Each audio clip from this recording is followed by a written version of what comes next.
Una rivelazione potente ha appena scosso la notte di Napoli, lasciando tutta la tifoseria del nostro amato Napoli in stato di massima allerta. Siamo tornati con un altro aggiornamento bollente, di quelli che nessuno vuole perdere, portando informazioni fresche direttamente dai bastidores azzurri. Come sempre, restiamo fedeli alla nostra missione di alzare il livello, offrendovi tutto ciò che è più recente, più affidabile e più decisivo per il futuro del club. Prima di entrare in un tema che sta già facendo discutere l'intera città, lascia un like e iscriviti al canale.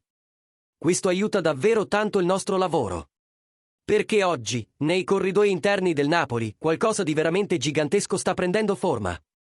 E la bomba del giorno riguarda un nome che ha già movimentato il mercato italiano in passato e che torna ad essere caldissimo alla vigilia di gennaio: Federico Chiesa.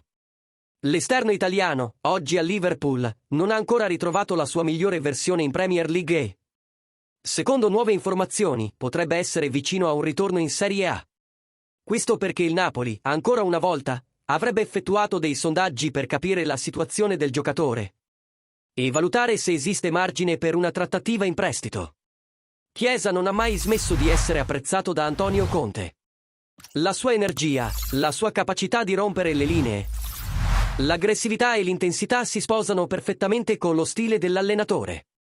Ma il Napoli vive un problema concreto: il centrocampo è devastato dagli infortuni, mentre le fasce offensive non rappresentano la priorità assoluta in questo momento. Ciò nonostante, un giocatore come Chiesa, anche arrivando per completare la rosa, darebbe profondità e soluzioni tattiche di enorme valore. Tuttavia, il TMV ha rivelato che c'è un altro club italiano molto interessato: la Roma di Gian Piero Gasperini. Il tecnico giallorosso ha chiesto apertamente un esterno capace di giocare sia a sinistra sia a destra. Esattamente il profilo di Chiesa. Gasperini cerca qualcuno in grado di fare la differenza nell'uno contro uno, accelerare le transizioni e rendere imprevedibile l'attacco. E l'azzurro della nazionale si incastra alla perfezione in questo identikit. Ma qui arriva il dettaglio che potrebbe cambiare tutto: Mohamed Salah. Dopo l'ultima partita del Liverpool, il fuoriclasse egiziano ha rilasciato dichiarazioni sul suo futuro che hanno alimentato dubbi sulla sua permanenza. Se Salah dovesse lasciare il club, il Liverpool non libererebbe Chiesa in nessun caso, perché avrebbe bisogno di lui come sostituto immediato. Se invece Salah rimanesse, l'ipotesi del prestito diventerebbe concreta. In altre parole, il destino di Chiesa passa direttamente dalle decisioni e dagli umori di Salah. È un domino che può far girare tutto il mercato. Nel frattempo, il Napoli osserva da lontano. Conte approva, Manna analizza, ma la priorità resta la ricostruzione del centrocampo.